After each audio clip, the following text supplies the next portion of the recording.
Estimados amigos de la Fundación San Miguel Arcángel, cordialmente bienvenidos a esta edición de nuestras enseñancitas, una breve cita para una enseñanza. Hoy quisiera ocuparme con ustedes del siguiente tema: el don de lenguas, cómo funciona, cómo se usa, cómo se controla, en qué consiste, o sea, en pocas palabras, cómo se come este plato. De este tema, hermanos, he hablado anteriormente en muchas conferencias, en muchas sesiones de preguntas y también en algunos CDs.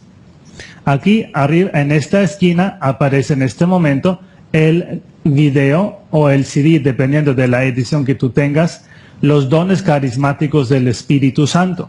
Primero lo he editado como video, luego lo estoy ofreciendo solamente como CD, o sea, edición en audio.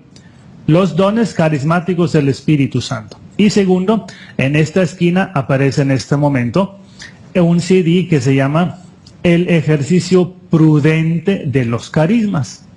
Porque me he dado cuenta de que necesitamos saber precisamente cómo ejercer los carismas y cómo se hace esto de manera prudente, de modo que no caigan en descrédito, en desprecio, los dones que el Espíritu Santo nos da.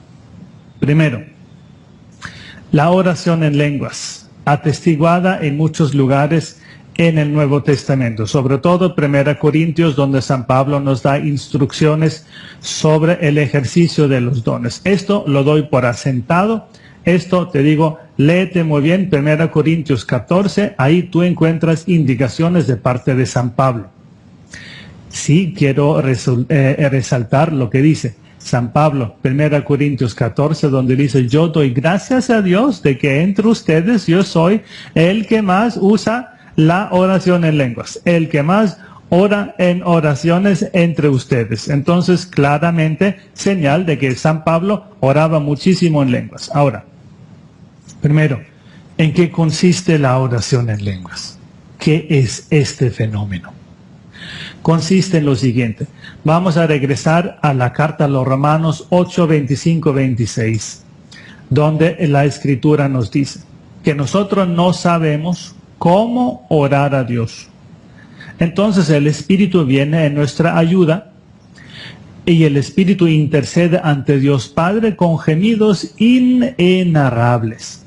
Y estos gemidos inenarrables son la oración en lenguas. Ahora, cuando yo, ser humano, me quiero comunicar con alguien, y como no puedo hacer telepatía porque soy un ser humano encarnado, que estoy en este cuerpo, que estoy en este mundo, yo debo usar pues la onda sonora que mueve el aire y que llega a tu tímpano. De otra forma no me comunico contigo. ¿Cómo funciona? En mi mente nace lo que yo quiero decir, y esto es espiritual. Y luego mi alma da un mandato, da una orden al sistema nervioso que traduce esto a las cuerdas vocales, a la mandíbula, a los labios, a la lengua, y esto se comunica. Y esto produce un sonido, se mueve el aire, llega a tu tímpano y tu sistema nervioso luego lo traduce, etc. Y tu cerebro entiende: esto me están diciendo. En pocas palabras, yo doy el significado, y el significado luego se dice o en español, o en inglés, o en alemán, o en francés, o en el idioma que tú quieras. Pero hay un significado espiritual, y este significado luego se traduce, se adapta a un idioma. En la oración en lenguas, no soy yo quien pone el significado, sino es el Espíritu Santo que da el significado, y yo solo pongo los sonidos, los gemidos, pongo la boca y mi cuerda vocal, o sea, pongo el aparato vocal, y el Espíritu Santo es quien pone el significado. Por esto se dice: el Espíritu Santo intercede. La oración en lenguas, por tanto, es una oración que en línea de principio es mucho más eficaz que la oración que hago yo, porque en la oración que hago yo pongo el significado. Pero en la oración en lenguas es el Espíritu Santo que pone el significado. Obviamente esto lo digo como acto de fe, yo creo que en mi oración en lenguas el Espíritu Santo ponga el sonido. Entonces, oración en lenguas es significado del Espíritu Santo, sonidos, onda sonora que produce mi cuerda vocal, mi aparato vocal, produce el sonido, pero el significado viene de lo alto, no viene de aquí abajo de mi persona, y esto es muy importante. Una vez entendido, más o menos con esta breve explicación, qué cosa es la oración en lenguas, ahora, ¿qué tipos de oraciones en lenguas hay? Primero, el fenómeno de Pentecostés, el que los apóstoles hablaran en su lengua natal, pero los oyentes los entendieran en su idioma natal diferente. Este fenómeno se llama, hermanos, la xenolalia. Yo hablo alemán y tú me entiendes en español. ¿Quién da el significado? El Espíritu Santo. Te llegan unas ondas sonoras, pero tú entiendes, te llega el significado porque el Espíritu Santo te da el significado. Yo hablo en alemán, pero tú me entiendes en español.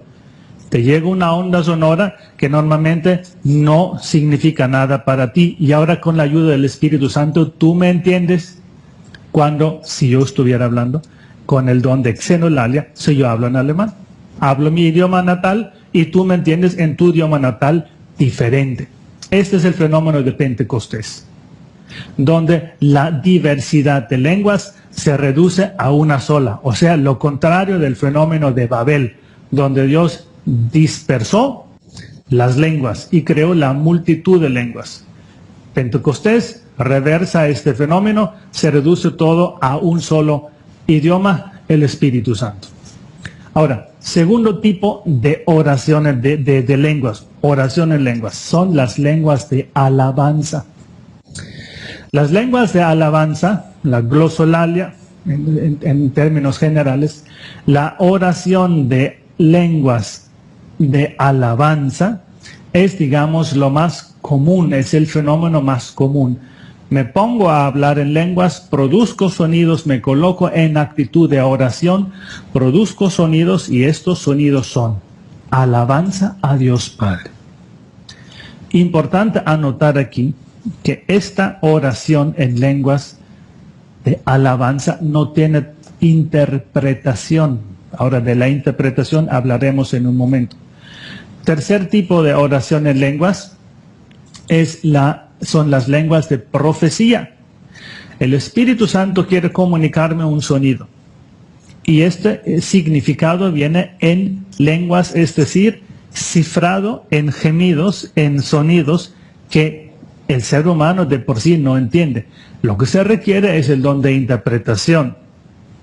Una persona oye estos sonidos y entiende el significado, descifra el significado.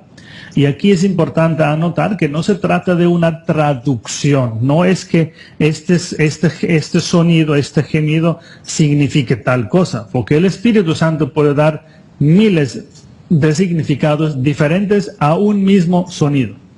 Ojo, es el Espíritu Santo que pone el significado. Por tanto, el intérprete no traduce. No hay un diccionario de traducción para esto. Se trata de recibir en el espíritu de uno el significado que puso el Espíritu Santo a estos sonidos. Las lenguas de profecía sí tienen interpretación, de hecho necesitan interpretación. Y en este sentido San Pablo nos decía, pues, ¿qué chiste tiene que en la asamblea alguien ora en lenguas y no hay quien lo interprete? Precisamente porque se trata de profecías, y la profecía se desperdicia cuando no hay quien lo interprete. Cuarto tipo de oración en lenguas son las lenguas de liberación. En este caso, ya no soy yo, sacerdote, tú laico, tú amigo sacerdote, quien esté reprendiendo al enemigo, a Satanás, sino es el mismo Espíritu Santo. Y dime tú si esto no tiene más eficacia si lo hace el mismo Espíritu Santo. Entonces, 4 tipos de oraciones en lenguas. Primero, oraciones, el fenómeno de la xenolalia, donde la persona habla en su idioma natal, y el oyente lo entiende en su idioma natal diferente. Segundo, oración de lenguas de alabanza, cosa que no tiene interpretación. Tercero, oración de lenguas de profecía, y esto sí tiene y necesita interpretación. Y cuarto fenómeno es la oración en lenguas de liberación. Este último fenómeno de oraciones de lenguas de liberación suelen ser sonidos más guturales, más duros, donde ya el mismo sonido da a entender que se trata de una reprensión. Por tanto, sonidos más guturales, más fuertes, más desagradables de alguna forma. Ahora, Padre, me llegó en la misa de sanación, me llegó el don de lenguas y me quedé una semana orando en lenguas y no lo pude controlar, ¿y ahora qué hago? Pues hermana, si tú estuviste hablando una semana en lenguas sin poder controlarlo, justo caíste en un fenómeno que no es deseable. Tú tienes que controlar el fenómeno de las lenguas. Las lenguas, dice San Pablo, son primero un fenómeno para uno mismo. Y yo te digo, hermanos, quien ora en lenguas en privado se calma. Cuando tienes un momento de tentación, ora en lenguas, porque las lenguas llenan tu espíritu. Las lenguas ocupan tu mente, ocupan tu cuerpo, de modo que tú dejes de prestar atención a el fenómeno de la tentación y lo diriges a otro fenómeno. Las lenguas tranquilizan. Segundo, las lenguas se utilizan cuando se ora por una persona. Impones las manos y aún tú, laico, puedes imponer manos con las debidas reservas, pero tú, laico, puedes imponer manos. Teológicamente nada obsta de que tú puedas imponer las manos. Y oras en lenguas por la persona, es decir, pones el sonido, pero el Espíritu Santo pone el significado, y vaya que esta oración es eficaz. Tercero, en la liberación, tú oras sobre la persona en lenguas, donde el Espíritu Santo intercede y reprende, corta, rompe, traspasa, aniquila, quema, lo que en esta persona necesite ser quemado, traspasado, aniquilado, revertido, etc. Estos son algunos de los momentos de aplicación. En ningún momento la oración en lenguas se debe convertir en algo que tú no puedas controlar. La oración en lenguas no es algo que te domine. Si tú dices que no puedes controlar, entonces será que el fenómeno es muy nuevo para ti, pero tú le debes pedir al Espíritu Santo control sobre el fenómeno. Padre, pero es que no sé qué sonidos debo proponer. Pues hermano, sonidos cualesquiera. Pueden ser vocales. Yo te dije que no es importante qué tipo de sonido. Si son vocales, si son consonantes, si son sílabas, si son cosas. Lo importante es producir el sonido. Y el Espíritu Santo pone el significado. Pero ojo, el fenómeno nunca te debe dominar. Tú dominas el don. Lo mismo se podría decir si tienes don de visión, si tienes don de liberación, si ves a los muertos. Hay personas que ven a los muertos. Nada de esto te debe dominar. Todo esto es espiritual y es voluntario. Si tú no quieres orar en lenguas, dejas de orar en lenguas. En el caso de las visiones sí pueden ser involuntarias.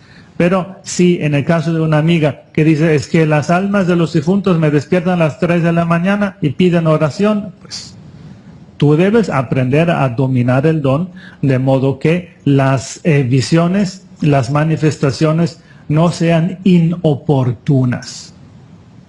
Ora por tus familiares en lenguas. Ora por ellos cuando vas a comulgar, cuando has hecho comunión. Puedes orar en tu mente, puedes orar en lenguas. Normalmente en una asamblea de alabanza puede haber un momento donde los que tengan don de lenguas lo usen y oren en voz alta. Pero tú te das cuenta que si 300 personas oran en voz alta y producen sonidos, y precisamente ininteligibles, inenarrables, esto se presta para caos, y esto es justo lo que quiso decir San Pablo, que no haya caos en nuestras asambleas. Por tanto, el fenómeno de las lenguas lo usamos tal vez uno a la vez. En las asambleas sí es bueno que haya un momento, 3, 4, 5 minutos, donde todos oremos en lenguas cuando ya se ha creado, por ejemplo, el clima de oración, de entrega, de alabanza. Todo esto tiene su momento. Lo esencial está dicho en 1 Corintios 14.